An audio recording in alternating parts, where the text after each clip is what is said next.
अस्सलामुअलैकुम, क्या हाल है आप सबका और कैसे हैं आप लोग। आप सबको खुश आमदीद स्टाइलो ब्लेंडर में। और इस वीडियो में मैं आपको आस्तीन की डिज़ाइनिंग बताऊंगी। जो मैंने पिछली वीडियो में वादा किया था आपसे, वीडियोस बहुत लंबी होती जा रही थी, तो मेरी कोशिश ये होती है कि 10 मिनट से ज़्यादा लंबी वीडियो ना हो, ताकि देखने वाले जो हैं वो बोर भी ना हो और स्टेप बाय स्टेप भी उन्हें समझ में आ जाए। तो इस वीडियो में आपको आस्तीन कटिंग और उसकी डिज़ाइनिंग मैं बता रही हूँ। आस्तीन में बहुत सिंपल तरीका आप लोग को बताती हूँ कटिंग किस तरह से करना है। सबसे पहले लेंथ ले लें। मैंने लेंथ जो ली है वो 11 इंचेस ली है। उसके बाद उसके ऊपर आर्म होल जो हमने कटिंग किया था उसकी शेप रख के आप ड्रॉ कर लें और उसके बाद उसे शेप में कटिंग कर लें, तो वो आपका आस्तीन का जो ऊपर वाला हिस्सा होता है उसकी शेप कटिंग हो जाएगी। इसके बाद नीचे जो कलाई वाला हिस्सा है वहाँ की कितनी ओपनिंग रखनी है। तो ये जो मैं बना रही हूँ डिज़ाइन, ये तो छोटी बच्ची का है, 1 से 1.5 साल तक की बच्ची का है। और इसकी जो मैं कलाई की जो कलाई वाला हिस्सा जो मैं खुला रखूँगी उसकी है चौड़ाई 4.5 इंचेस। ठीक है, आप ज़्यादा भी ले सकते हैं और जब डिज़ाइनिंग वगैरह मुकम्मल कर लें तो एक्स्ट्रा कपड़ा काट दें। हमेशा कोशिश करा करें कि एक्स्ट्रा कपड़ा ले लिया करें, ताकि अगर आप कोई भी नई चीज़ ट्राई करें, ताकि आप जब वो डिज़ाइन वगैरह मुकम्मल करें तो आपके पास जो है वो कम ना पड़ जाए कपड़ा। ठीक है, उसके बाद फिटिंग का निशान लगा के उसको कटिंग कर लेंगे हम। अब बारी आती है डिज़ाइनिंग की। तो डिज़ाइनिंग जो है वो बहुत सिंपल है। सबसे पहले तो इस्त्री की मदद से बीच का निशान लगा लेंगे और नीचे जो हिस्सा हमने फ़ोल्ड करना है उसे या तो पिन की मदद से फ़ोल्ड करके बिठा लें, लेकिन अगर आप पहले चाहें फ़ोल्ड करना तो वो भी आप कर सकते हैं। अब हम मार्किंग शुरू करते हैं जिसकी हमने डिज़ाइनिंग बनानी है। तो सबसे पहले ऊपर वाले जो बिल्कुल ऊपर का टॉप वाला हिस्सा है वहाँ से मैंने 2.5 इंच के ऊपर निशान लगाया है और उसके बाद बीच वाले हिस्से से दाईं तरफ 2.5 इंच पर और बाईं तरफ 2.5 इंच पे मैंने निशान लगाया और इस तरह से मैं इसकी वी शेप एक क्रिएट हो गई है।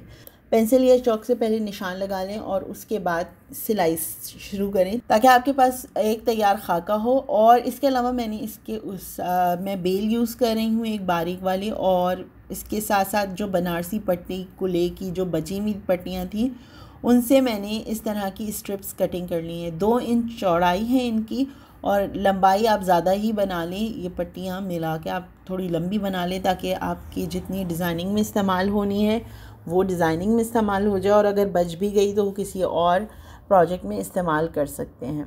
अब हम सिलाई करना शुरू करते हैं इसकी, और जो हमने निशान लगाया था वहीं से हम इसकी सिलाई शुरू कर रहे हैं। एक चीज़ का ख़्याल रखिएगा कि बहुत एहतियात के साथ आपने यहाँ पे सिलाइयाँ करनी है, क्योंकि जो कपड़ा मैं इस्तेमाल कर रही हूँ वेलवेट का, वो थोड़ा सा खिंचने वाला कपड़ा है। तो आपने जल्दी जल्दी के चक्कर में कि जल्दी से मैं काम फिनिश करूं, आप बेल भी ख़राब करेंगे, अपना कपड़ा भी ख़राब करेंगे और डिज़ाइनिंग भी ख़राब होगी, तो नुकसान है जल्दी जल्दी के चक्करों में। तो कोशिश ये करिएगा कि बहुत आराम आराम से आहिस्ता आहिस्ता से आप इसकी सिलाई करें। इसके बाद मैं एक और बेल इसके साथ जोड़ूंगी और उसे भी इस तरह सी लूँगी। अगर आपके पास चौड़ी बेल है तो आप चौड़ी बेल लेकर भी उसकी सिलाई कर सकते हैं। अब हमारा ऊपर वाला डिज़ाइन मुकम्मल हो गया है। इसके बाद अब हम जो दूसरा डिज़ाइन अपना इसके साथ नीचे बनाएंगे, कंटिन्यू जो करेंगे डिज़ाइन को, वो बनारसी पट्टी के साथ करेंगे। अब मैं आपको बताती हूँ कि उसकी आपने मेजरमेंट्स कैसे लेनी है। तो सबसे पहले ऊपर से ही जहाँ से हमने पहले निशान लगाए थे वहीं से लेकर 5 इंच के ऊपर अब निशान लगाऊंगी मैं बीच वाले हिस्से पर। अब यहाँ निशान लगाने के बाद जो हमारे कॉर्नर्स हैं जहाँ पे हमने पहले बेल लगाई थी, वहाँ बेल से लेकर मैं 3 इंचेस के ऊपर निशान लगाऊंगी। दोनों तरफ ऐसे ही करेंगे और उसके बाद इन निशानों के ऊपर हम अपनी बनारसी पट्टी और उसके साथ बेल भी जोड़ेंगे। अगर आपको मुश्किल पेश आ रही है इस तरह से बनारसी पट्टी को और बेल को साथ सीने में, तो पहले आप जो है अपनी पट्टी सी लें, बनारसी पट्टी सी लें और उसके ऊपर फिर बेल रख के आप सी लें। इससे सफाई भी आ जाती है। और कोशिश ये करें कि वो तरीक़ा इख्तियार करें जो आपके लिए ईज़ी हो। ज़रूरी नहीं कि मेरा सिखाया हुआ तरीक़ा ही आप परफेक्ट हो सकता है आप पहले इसको कच्चा करना चाहें और उसके बाद उसको सीना चाहें बेल लगाकर। तो कोई भी तरीक़ा जो आप मुनासिब समझती हैं कि आपके लिए ठीक है वही आप करें। अब इस तरह से बनारसी पट्टी को हम रखेंगे और इसके ऊपर सिलाई लगा देंगे। मैं बनारसी पट्टी और बेल को रख के इस तरह सिलाई लगाऊंगी। बेल यहाँ पे भी मैं डबल इस्तेमाल करूँगी।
अच्छा, अब जो तीसरा निशान लगा रही हूँ वो मैं 2-2 इंच के ऊपर लगा रही हूँ। तो जहाँ पे हमने बेल लगाई थी वहीं से हम 2-2 इंच के ऊपर इस तरह से निशान लगाएंगे। इन निशानों को आपस में इस तरह से जोड़ लें और इसके बाद इनके ऊपर सिलाई शुरू कर दें। अब यहाँ पे भी मैं बनारसी पट्टी और बेल की सिलाई साथ करूँगी। ठीक है, आप देखें कि मैं किस तरह से कर रही हूँ। मैं कोई चीज़ स्किप नहीं करना चाह रही कि आप लोग कहें कि आपने कोई चीज़ स्किप कर दी, हमें ये चीज़ समझ में नहीं आई। तो उसके अगर इन सारी चीज़ों के अलावा भी कोई चीज़ आप चाहती हैं कि मैं थोड़ी सी डिटेल में, थोड़ी सी तफसील में बताऊँ आप लोगों को, तो आप ज़रूर मुझे बताइएगा। मैं इंशाल्लाह आपको पूरा जवाब देने की कोशिश करूँगी।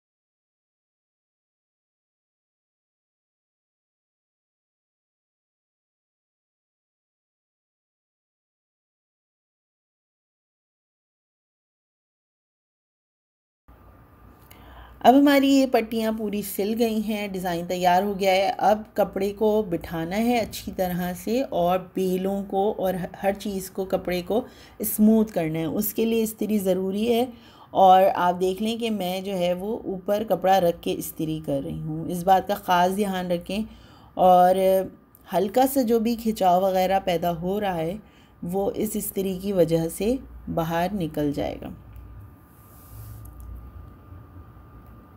आगे और पीछे दोनों तरफ से इस्त्री करें ताकि इस कपड़ा बहुत अच्छी तरह और मज़बूती से बैठ जाए। बीच में चाहें तो आप सितारे वगैरह लगा के बीच वाला जो हिस्सा है उसको थोड़ा सा और खूबसूरत सा करके फ़िनिश लुक दे सकते हैं, लेकिन मैं अब मज़ीद इसमें कुछ भी नहीं लगाऊंगी क्योंकि ये छोटी बच्ची के हिसाब से वैसे ही हैवी हो चुकी है। बाद इसे नीचे से फ़ोल्ड कर लें और इसे जोड़ लीजिए आस्तीन को और आपके आस्तीन बिल्कुल तैयार है। चाहें तो बीच बीच में छन भी डाल सकते हैं आप। और ये वीडियो यहीं तक है और अपनी राय से ज़रूर आगाह कीजिएगा। मैंने पिक्चर्स जो हैं वो आपको दिखा दी हैं कि ये किस तरह से फ़ाइनल इसका रिज़ल्ट तैयार हुआ है। आप मैंने इस प्रोजेक्ट को बहुत इन्जॉय किया। अगर आपने मेरी पिछली वीडियोस नहीं देखी हुई थी तो मैंने ये जो बनारसी कपड़ा है ये कुल्ले से यूज़ किया है, कुल्ले का इस्तेमाल किया है। मेरे भाई के निकाह का कुल्ला था, वो मैंने उसमें से जो ये बनारसी कपड़ा है वो लिया है। अगर आपके पास कोई ऐसी चीज़ है जो आप समझती हैं कि इसका हम कुछ नहीं कर सकते तो मुझे ज़रूर इसकी तस्वीर भेजिएगा, यकीनन हम कोई ना कोई उसका हल ज़रूर निकालेंगे। अपना बहुत सारा ख्याल रखिएगा, दुआओं में याद रखिएगा। अल्लाह हाफ़िज़।